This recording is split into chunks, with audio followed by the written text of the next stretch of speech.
की तरफ चलते हैं और इस वीडियो में हम इंशाल्लाह माइक्रो KTest को सेटअप करेंगे।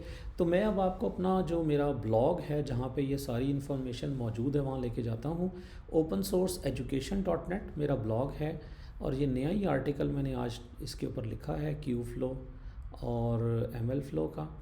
और बेसिकली इसके अंदर आप जाएँ तो ये 2 स्टेप्स हम कर चुके हैं, पहले 2 बेस इन्वायरमेंट। अब मैं यहाँ पे जाके माइक्रो KTest का जो वर्जन है 1.32 वो डिप्लॉय करूँगा। ठीक है जी। तो यहाँ पे जाके मैं ये कॉपी पेस्ट करता हूँ कमांड। इसको मैंने कॉपी पेस्ट किया तो अगर आप देखें तो नेटवर्क की स्पीड जो है इंटरनेट की काफ़ी अच्छी है और उसकी वजह से मेरे पास क्विकली ये डिप्लॉय करके माइक्रो KTest तकरीबन ले आया है। अच्छा जी, ये अब हो रहा है डिप्लॉय, सॉरी स्नैप उसका डाउनलोड हो रहा है। तो जी हो चुका है। अब ये इसको मुकम्मल डिप्लॉय करेगा। एक चीज़ बात दोबारा कहता जाऊँ कि चूँकि आपका ये थोड़ा सा हैवी एप्लीकेशन है तो ये आपकी छोटी वर्चुअल मशीन पे नहीं चलेगी। आपको एक थोड़ी सी अच्छी किस्म की वर्चुअल मशीन एटलीस्ट जिसके अंदर मिनिमम 8 कोर 32 GB रैम हो, ये उसके ऊपर चलेगी। ठीक है जी। अच्छा जी, अब मैं इसको माइक्रो KTest को ग्रुप के अंदर जो है ना हमारा जो करंट यूज़र है इसको मैं ऐड करता हूँ। इसको मैं साइड पे ले जाता हूँ जी और ये चलाते हैं, कमांड हो गई। फिर उसके बाद माइक्रो KTest को जो है ना ये यूज़र इसको हम करते हैं यहाँ पे। ठीक है। अब यहाँ पे एक कैच है, मुझे इस मशीन को रीबूट करना पड़ेगा। ठीक है, रीबूट करना ज़रूरी है क्योंकि इसके बगैर ये काम नहीं करेगी ये मशीन। तो इस वजह से ना मुझे ये रीबूट करनी पड़ेगी और अभी रीबूट होके आती है तो उतनी देर के लिए हम यहाँ पे ना थोड़ा सा इंतज़ार करते हैं।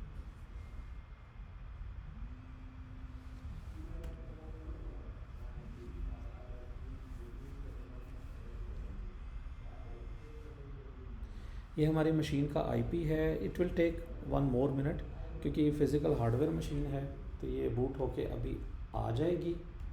तो जो ही बूट होके आती है तो हम इसको एक्सेस करते हैं। तो आई थिंक सो ये अभी बूट होके आ चुकी है। इसका नेटवर्क अप नहीं हुआ। चले जी, नेटवर्क अप हो जाता है तो then will access this machine. अच्छा, पेशेंस बहुत ज़रूरी है सारे काम में। पेशेंस के बगैर ये काम नहीं होगा, तो आपको थोड़ा सा पेशेंस ही करनी होगी। ठीक है जी।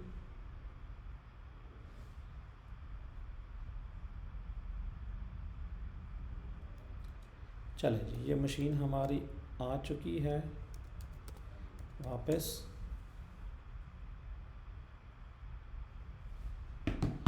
और अब हम अगली कमांड की तरफ चलते हैं। अच्छा, अगली कमांड में अब ये कह रहा है कि भाई आप अपने पास, इसको मैं ज़रा करता हूँ क्लियर स्क्रीन को ताकि ऊपर ले जाऊँ यहाँ तक और पेस्ट करते हैं। अच्छा, इसमें मैं आपको ये बताता हूँ, जो मैं इसको कह रहा हूँ माइक्रो KTest इनेबल करो। मेरी माइक्रो KTest की वीडियोस पड़ी हुई हैं चैनल पे, DNS को, होस्ट पाथ स्टोरेज को, मेटल LB को, और मेटल LB पे भी ये मेरी स्टार्टिंग रेंज है लोड बैलेंसर के IPs की। यहाँ से ये स्टार्ट करेगा और उस रेंज तक जाएगा और उसके साथ इसको ये कह रहा है कि RBAC भी करो। ठीक है जी। तो ये आपके सामने अवेलेबल हो गई है। इसको मैं करता हूँ इनेबल। तो ये इसने इनेबलमेंट स्टार्ट कर दी है। ख्याल करिएगा ये जो IP रेंज है ये आपके नेटवर्क में फ्री IP एड्रेसेस होने चाहिए।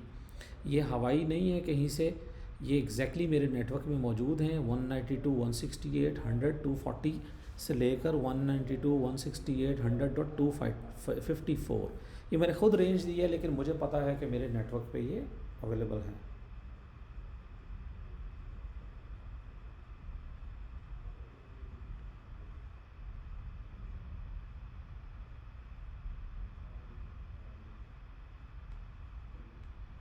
चले जी, अब ये थोड़ा सा टाइम लगाएगा और ये इसको एडवर्टाइज़ करेगा। जो ही एडवर्टाइज़ होके इसके पास IP एड्रेसेस आ जाएंगे तो ये इसको इनेबल कर देगा। अगर आप देखें तो इसने इनेबल कर दिया और ये जो एरर बीच में आ रहे हैं इनकी परेशानी की ज़रूरत आपको नहीं है।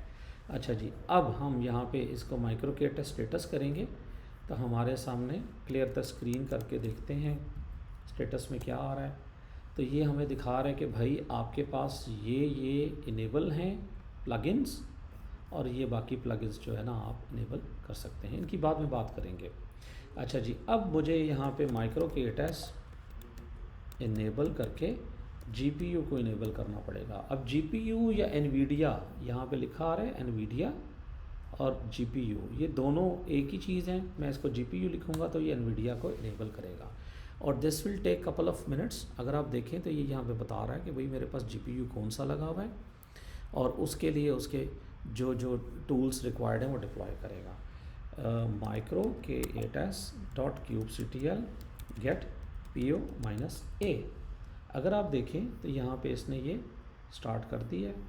अच्छा, मैं अब एक काम करता हूँ, मैं वॉच की कमांड के साथ ये देखता हूँ। अगर आप गौर करें तो ये जीपीयू ऑपरेटर के नाम से इसने यहाँ पे स्टार्ट किया हुआ है, एक नेम स्पेस बनाई और उसमें जीपीयू के ऑपरेटर्स को ये डिप्लॉय कर रहा है। अच्छा, अब हो सकता है कि हमें एक दफ़ा यहाँ पे जाके नई टैब बना के इसको चेक करना पड़े, तो मैं यहाँ पे इसको करता हूँ लॉगिन, और यहाँ पे हम देखते हैं कि हमारा नेटवर्क जो है, ये देखें 190 वाला जो नेटवर्क है ये इंटरनेट से बात कर रहा है और यहाँ पे कुछ डेटा लाने की कोशिश कर रहा है।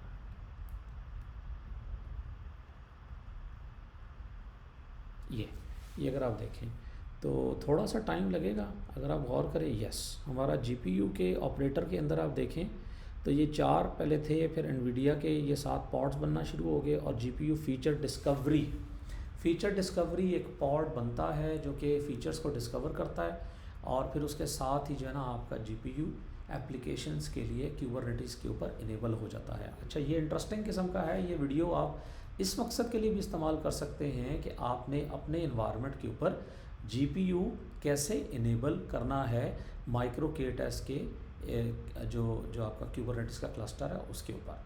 ठीक है जी, अब ये पॉड्स को इनिशलाइज़ कर रहे हैं। This will take couple of minutes. जब ये हो जाएगा तो हम इंशाल्लाह अगली वीडियो में फिर उसके बाद चलेंगे। सो हमने ये micro Kate's cube CTL space get PO hyphen A करके हमने ये कमांड चलाई, और इससे पहले वॉच भी लगाया है। So most of the pods are running, that's good ji. अगर आप देखें तो ये इसने वैलिडेटर भी चला लिया और कंप्लीट कर दिया, और ये बाकी सारे पॉड्स आपके रनिंग स्टेट में हैं। So now our GPU Nvidia GPU जो इसके ऊपर लगा हुआ है वो इसके ऊपर कॉन्फ़िगर होके अब एप्लीकेशंस के लिए तैयार है। ठीक है जी, क्लियर करते हैं स्क्रीन, और ये मेरी कमांड आप देख लीजिए जी, जहाँ पे मैं चला रहा हूँ micro Kate's cube CTL get PO minus A, और उससे पहले वॉच लगा दिया तो वो आपको दिखाना शुरू हो गया। तो यहाँ तक हमने अपना जीपीयू और अपने जो बेस इन्वायरमेंट थी माइक्रो केटस की वो इनेबल कर दी है। अब हम अगले सेशन में जाते हैं और उसमें हम क्यू फ्लो की डिप्लॉयमेंट पे बात करेंगे। तो इंशाल्लाह मिलते हैं अगली वीडियो में। अल्लाह हाफ़िज़।